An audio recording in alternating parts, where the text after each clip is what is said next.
Welcome to episode 72 of the AskShell.com podcast. We are answering emails from homeowners like yourself. If you have a question for Shell or myself, Morgan, submit it to AskShell.com and we will get it into the next podcast for Shell to answer. G'day, Shell. G'day there, Morgan. Bye-bye. I tell you, this is only the great... It's not St. Patrick's Day. What am I talking like that It's for? not St. Patrick's Day, no.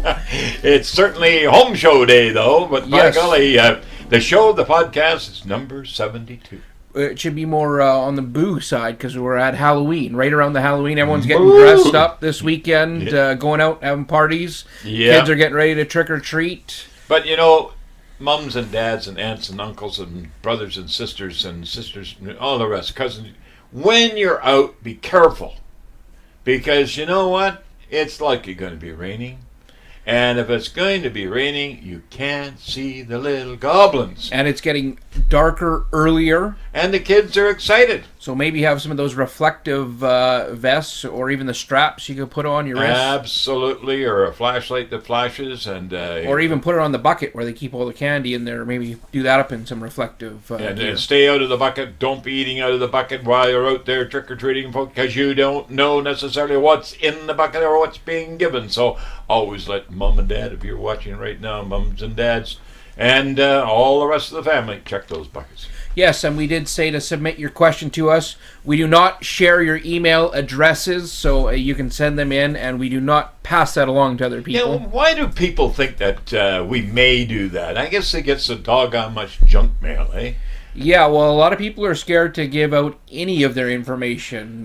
Well, you know, we're dealing with a new era of communication. And email, even though I don't agree 100% with email or the internet, it's a way that the industry is now working and developing, and we just have to stay abreast of what's going on out there new. And in fact, we're going to be talking very briefly here that we're going to do the Instagram as well, and I'm opening up a blog, so you're going to hear about that today in the program. It's mind-boggling what we can do now and talk to thousands of people. Yes, and we do have the gadgets that we've got going in here to record, and we got new cameras. We're in high def now, so. Oh, I tell you, it's folks, it's the new Shell Busey that you're looking at here, and Morgan's making me do it. He is putting down the hammer, saying, "You gotta do it and make it just that easy." On today's show, we are going to talk about the new segment, your blog, the Ombudsman, that we're going to have coming up. Ombudsman. We are going to have a question that was submitted and answered by Tony Giaventu, the executive director of the Condominium Homeowners Association. For all those people who live in stratas. Answering strata questions. Some emails that I have for you, Shell. Bouncy floor, re-oiling of exterior cedar siding, a vinyl floor bubbling, air conditioning in a condo has led to problems, and removing hair dye stain from leather. Oh, wow. Well, those are good all-around homeowner type of questions and items that, where do you get the answers for that? Well, right here, folks. When in doubt, don't pout. Let Shell help you. And we did mention this weekend is Halloween. This weekend is also the home show, Shell. We've given out the tickets, but it's now on. Right now. So go down to the convention center down in Vancouver, the Home and Design Show. It started last Thursday, so it's on Thursday. It'll wrap up on Sunday. Yep. So if you came in and got tickets from us, head down there this weekend and enjoy the home show. Yeah, absolutely. And, really, folks, when it comes to home shows, the spring home show, the fall home show, the spring opens up for summer and the fall closes down for winter. So there's where you want to be this weekend. If it's a dirty day weather-wise, hey, why not take in the show? It's nice and warm in the Trade Center. Good point. Down at the Convention Center, down on Burrard Inlet, down at the Sales. Right next door to the Sales. It's the building with the green grass roof. Yeah, take your lawnmower because you might have to cut it. There you go. First email I have for you, Shell. Bouncy floor. I've been looking at bouncy floor solution and advice as to either use metal bracing or wood blocking between the joists. You are the only one that suggests to use 1x3 strapping. Yours seems to be the easiest and quickest. Your opinion on what is best? Thanks in advance, Howard. When I answered this question, incidentally, folks, The emails that Morgan has selected for the podcast are emails that I've already answered. But, really isn't this in a sense contradictory in a sense, because I've already answered the question. He's asking you, but times may have changed from when he looked at But he says, your opinion on what best, and mine was the 1x3 strapping. Mm-hmm. So I simply say good, better, best. Why worry about the rest? When the good is better, the better is best. And I will make it just that easy. But Howard, the 1x3 is by far the best. And the reason why it's the best, folks, just so I can explain it to you. And incidentally, I putting that out on the blog as well. I selected that one to go on the blog. That way it can help out people and show them exactly what's happening.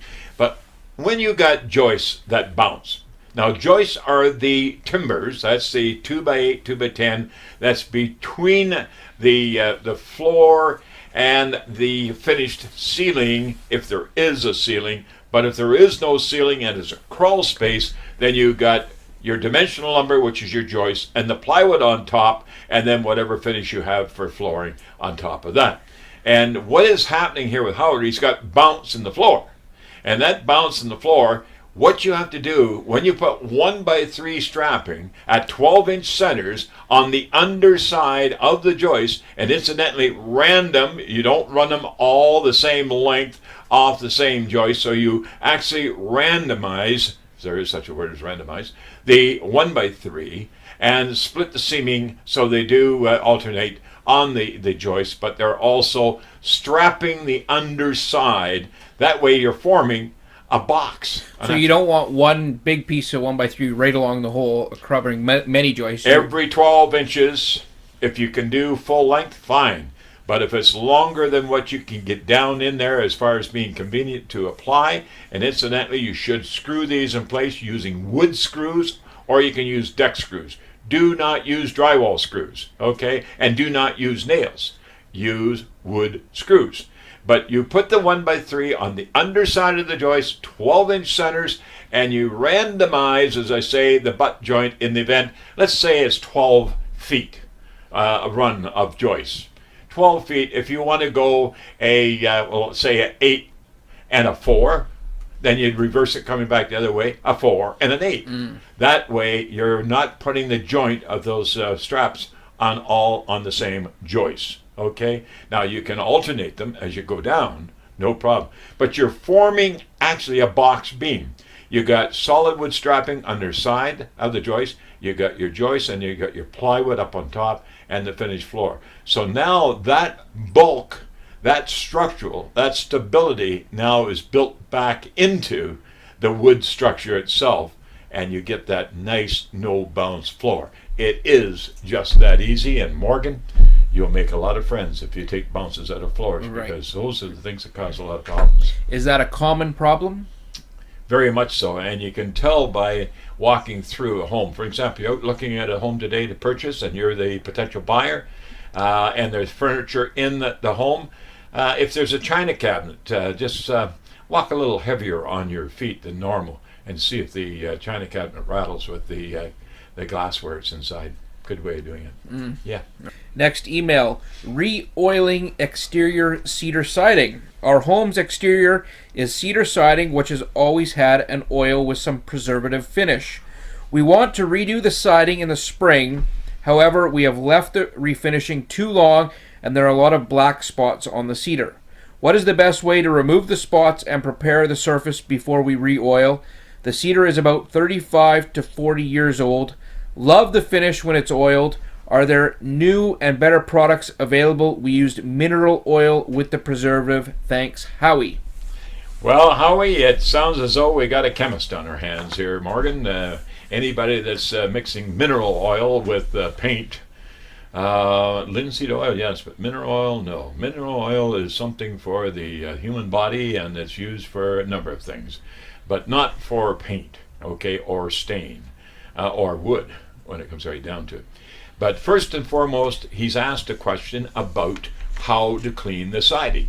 And Morgan, you are a professional in this because we took this line on this year as a new product. It's got the hydrogen peroxide base, tell folks about the Cedar Wash. Yes, Cedar Wash is made by Wash Safe Canada.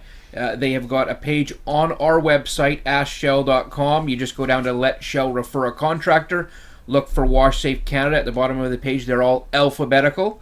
And click on that, and the Cedar Wash, they have a roof wash. We sell it here at our home service showroom, unit number 7, 2320 King George Boulevard in South Surrey, White Rock.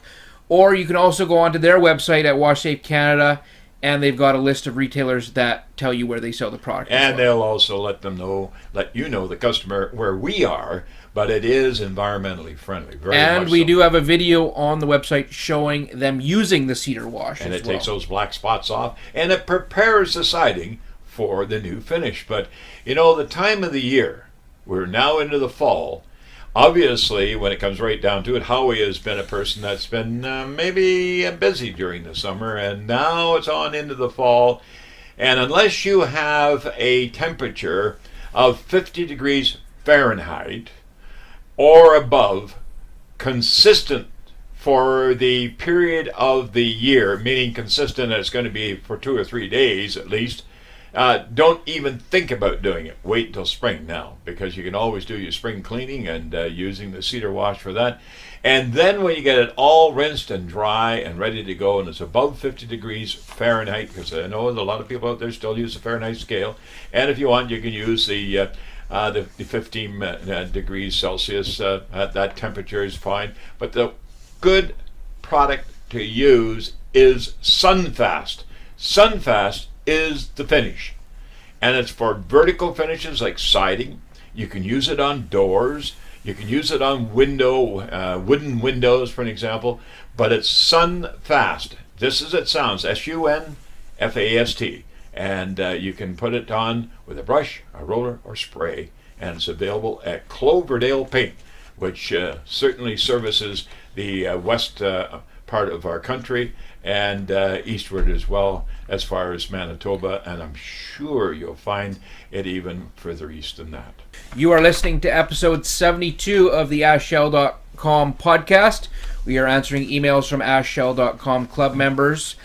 Shell, this is a good time to talk about your new blog that we're creating, the Ombudsman. The Ombudsman. And folks, the reason why I've decided to sit down and talk to my operations manager, Morgan, because I'm talking to a lot of younger people today, millennials, for an example, that have been now involved in hearing about housing, considering buying housing. Possibly some of them have even purchased housing. But the whole idea is to make a program which is no longer on radio. I mean, for years and years and years, I was on radio with the Home Discovery Show, the Home Ideas Show, and you could phone in and get the answers. Well, now that I have retired from the radio programming on Saturdays and Sundays, how do I get the information out to you, the potential homeowner, or the millennial, or the baby boomer, anybody at all, because the show is no longer on the radio. So what I've decided to do is do the blog. And talking to Morgan about the blog, and him explaining to me what the blog, how I go about it, is very, very important for me to you. And that is, there's a lot of things that rub me the wrong way in the industry. And what I mean by rubbing me the wrong way, I mean such things as products that are being sold that's the wrong product, services that are being provided that are the wrong service, items that are being sold to individuals. They may be senior people, for example, and they're being taken advantage of. There's jobs being done at their home that they're not getting their value. All of these things bug me, because I am a person that is very truthful and honest, and that's truthful, isn't it? And consistent with my answers to you, the homeowner, to get the job done. Good, better, best. Why worry about the rest? The good is better, the better does get to be the best. And as I always say, the how to, the what to, the where to, the why to, the when to, the who to. The who to is me, and I'm going to take care of you on the blog. So when you hear the blog, and that blog is going to show up where? We have started an Instagram page for Shell. Just look for Shell Busey. I'll also be on there as well. Right. But mostly it's going to be on Facebook. We're going to put on Shell Busey Home Service Referral Network Facebook page. And they're going to be between 2 to 5 minutes, I believe, is what we're aiming but for. They'll get enough information to get the job done correctly. Yes, so look for that in the upcoming days or weeks. We're going to start throwing them out there. And they're going to be going out on a daily basis. It's not something that's going to be going out there on a weekly basis. We've got how many ways of communicating now? Let's outline them to the viewer today. And incidentally, how do you like our podcast visual now? Because we're on video and we're high def, so we're first class, I hope. Right. The ways you can find us, askshell.com is the main way. That's the website. The website. We've got our Facebook page, Shell Busey's House Smart Home Service Referral Network. Mm-hmm. We're on Twitter at Shell Busey. At Shell Busey. You are on Instagram at Shell Busey as well. And then we've also got the podcast that we are doing every week. And that's going to be found on our website? That's on our website. That is on SoundCloud. That's on iTunes. It's on Google Play as well.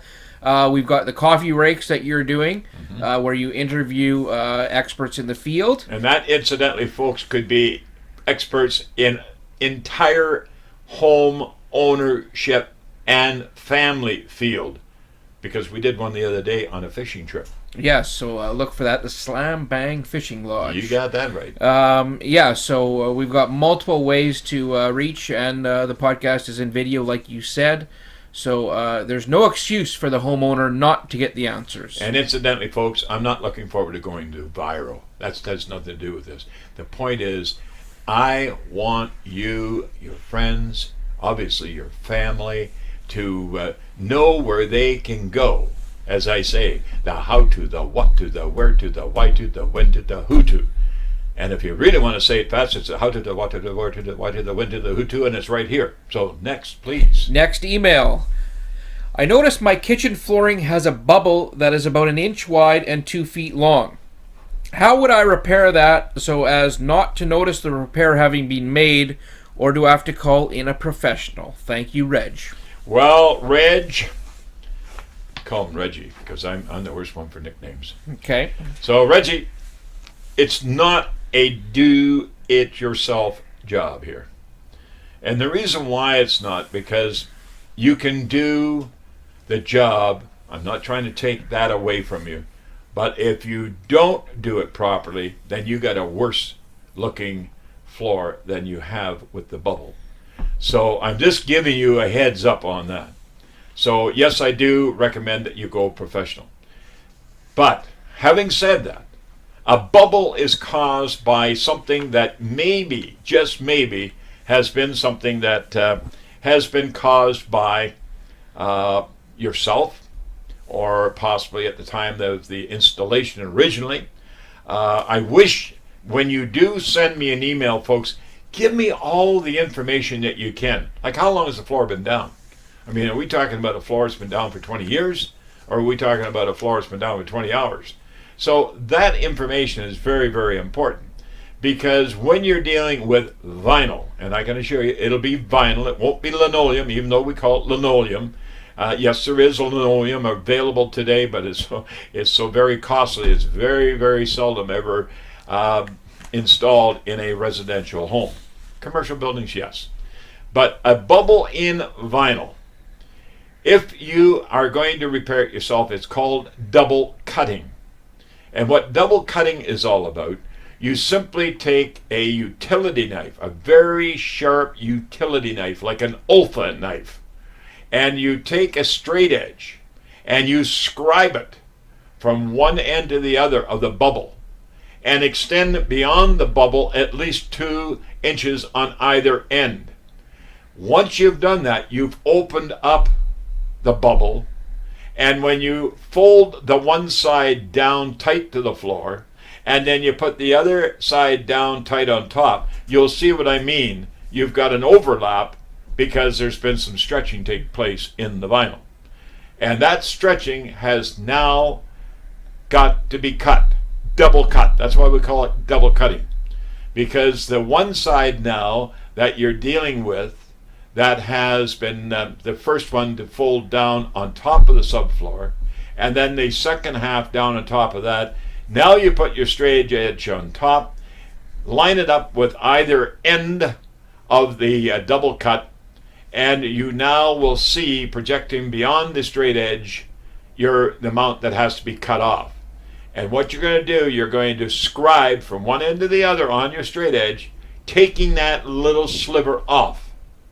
And when you take that little sliver off, then you lift that first, which is the upper piece, up. You reach in and take the piece that you double cut, that's the one on the bottom, and then you put the two pieces down together, and you'll find that they now fit flush to one another, tight to the floor.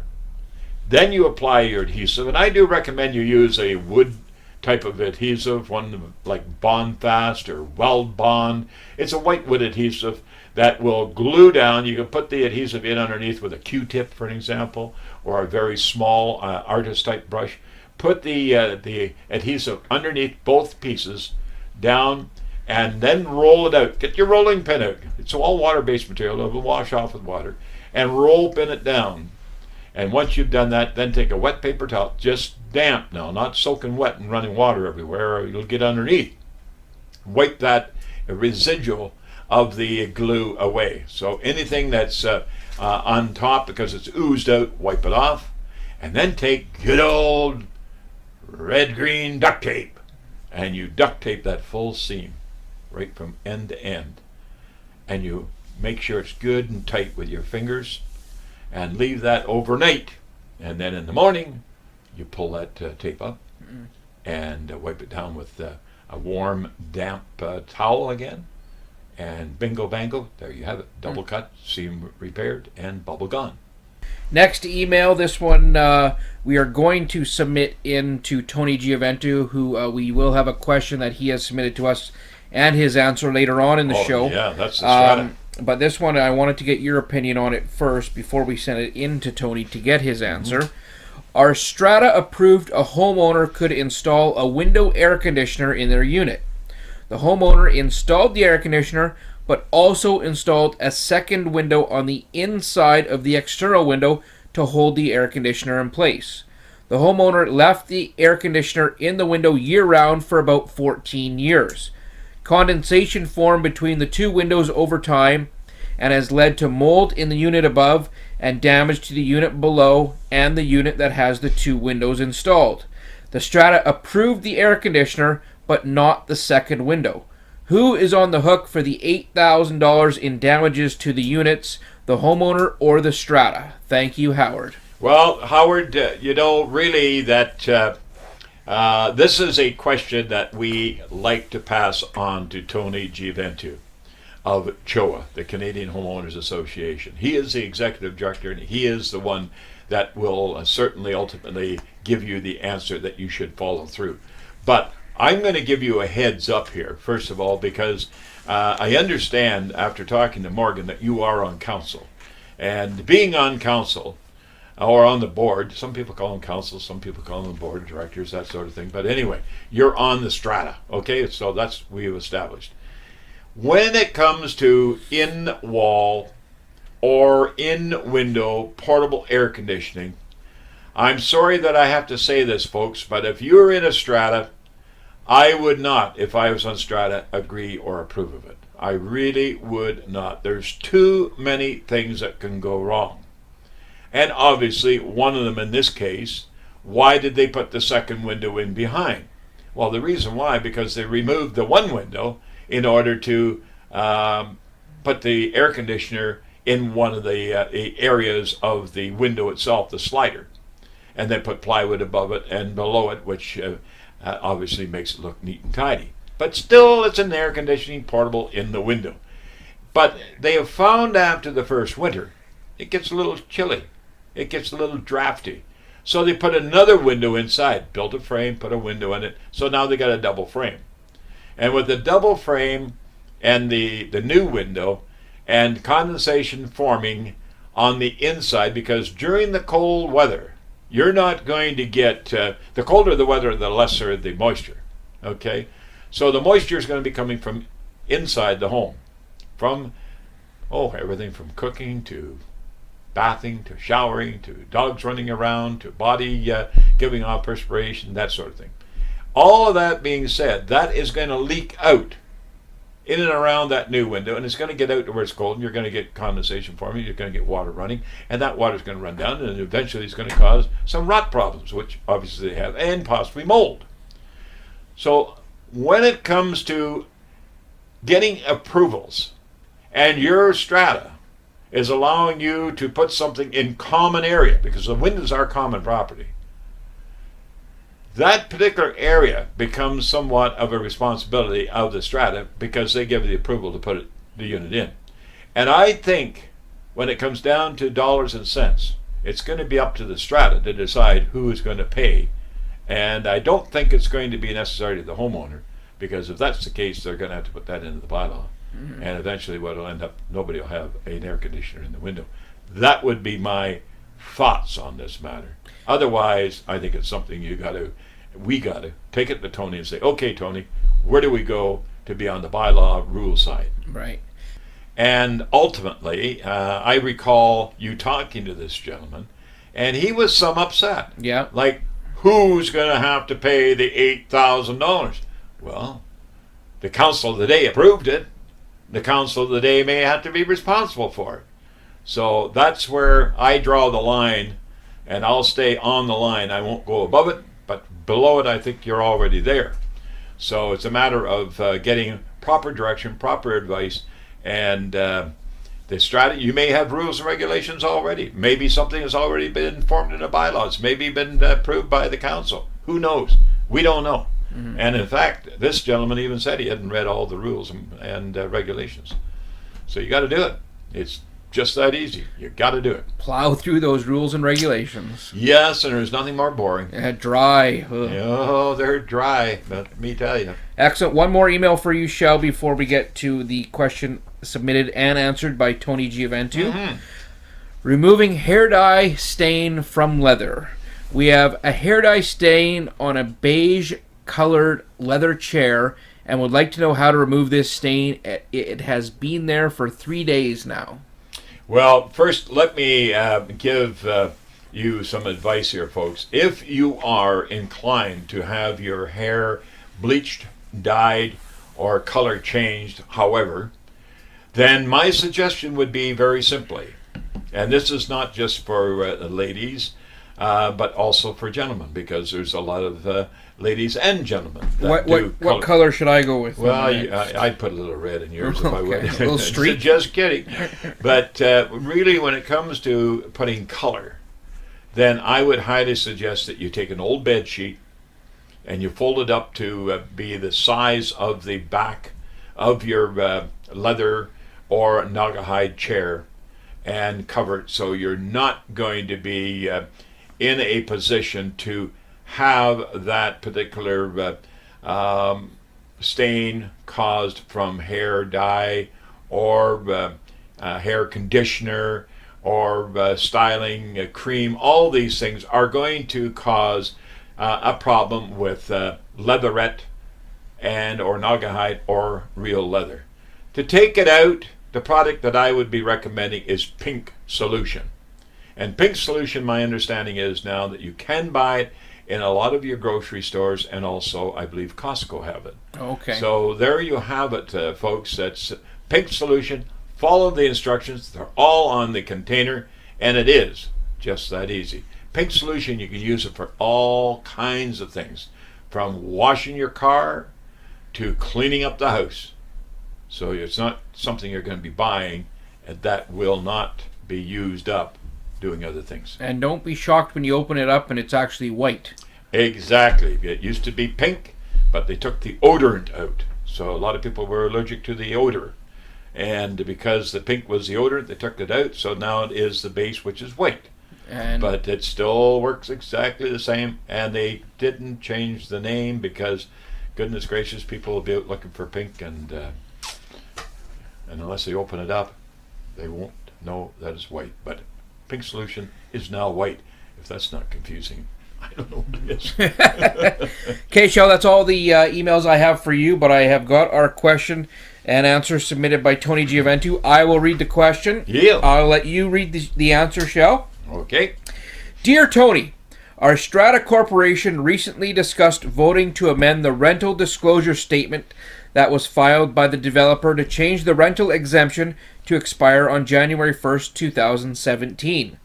The vote is being scheduled for an annual meeting in April. As I understand this, if the developer filed a rental disclosure for new developments after January 1st, 2010, the strata lots would be exempt for that period. The developer's marketing indicated we would never have to worry about rental bylaws as the exemption extended to January 1st, 2100. If this is true, is it possible for a strata to amend a rental disclosure statement? Thank you, Bob in Vancouver. Well, that's a very up-to-date question, I might add, because there's a lot of rentals being considered for everything from family members to outside of the building itself. So, and it becomes somewhat of a, what would you say, a mortgage helper, a rent helper, that sort of thing. Okay, and not to get into what the brand is of the name of that type of system, but I'm not going to go there because it's really right now very much in the news, and I'm going to answer it exactly the way that Tony puts it here. Okay, so here we go, folks. Dear Bob, and this is from Tony Giaventu, and we like to do this because Tony puts it in words that are in layman's terms. Okay. Dear Bob, there are two periods of rental disclosure exemptions by that being the buyers and owners needed to be understood. For a strata that was created before January the 1st, 2010, a rental disclosure exemption applies to only the first purchaser from the owner developer. This is the first conveyance where the strata lot is transferred to the name of the first owner. If the first owner sells their strata lot, the exemption expires. Good point there. The second exemption is for rental disclosure exemptions that were filed from January the 1st, 2010 on forward, or onward, if you want to put it that way. These exceptions apply to the strata lot, not the sequence of purchases or purchasers, and must set out the time period of exemption and the strata lots which are exempt. This is not a 100% guarantee that nothing will change. The Strata Property Act permits an amendment to the rental disclosure which could affect your ability as an investor to rent your strata lot. An owner-developer may change the number of strata lots that may be rented and the rental period for the strata lots if they own all of the strata lots. Or they have the approval of the Strata Corporation, which requires 3/4 vote resolution at a general meeting. That's the AGM. This appears to be an unusual circumstance, unlikely to occur. However, if 90% of the buyers are resident owners and wish to change the intent of the use of the property, they may pass a vote to amend the statement and request the developer to file an amendment to the rental disclosure. The Strata Corporation is not permitted to file the amendment, and the developer may decline the request. Although once all the units are sold, that may not be a significant issue for the owner-developer any longer. If you currently have renters and the Strata Corporation is successful in approving a 3/4 vote and the developer agrees to the amendment of January the 1st, 2017, the rental exemption would expire on that date. When your tenant leaves after the exemption expires, you would have 1 year to rent your strata lot, and then you would then be subject to a strata bylaws, or you would be subject to those new bylaws. There is one other piece of information that as a strata corporation and an owner is important to consider. Under Section 139 of the Act, a person who currently renting their residential strata lot the owner-developer who may still own strata lots and a person who owns a non-residential strata lot are not, and I stress not, eligible voters for this 3/4 vote resolution. So there you have it, folks. And you can see where the complication can come in. And but having it answered by the proper person is going to save you a lot of time, a lot of effort, and a lot of money. And keep in mind, CHOA has now got an opportunity to have an informational, helpful hand out there called a tribunal. And you can get the information from your membership or your president of CHOA, because a tribunal is going to help you, your strata, in getting through a number of these concerns that you may have, making it just that easy. Excellent show. Well, that's everything for podcast 72. Again, we want to wish everyone out there a happy and safe Halloween. Go and get as much candy as you can, but watch out for the Save cars. Some for me, eh? To have your email answered in episode 73, just go to askshell.com and submit your question. Shell, I guess happy Halloween to yourself, and we'll talk to you for episode 73. Yes, and if you are going out to the home show, it's this weekend, folks. It's on right now, so do take that opportunity and take in the show, all the new items for your home, and we're here for the information on any questions you may have. Don't overlook it. Tell your friends, tell your family. Just bring it up. Put it on the poster board down at the shop or down at the office. AskShell.com if you've got a problem with your home, your residence, your shelter, wherever it may be. Folks, until next week, love you all. Bye-bye for now.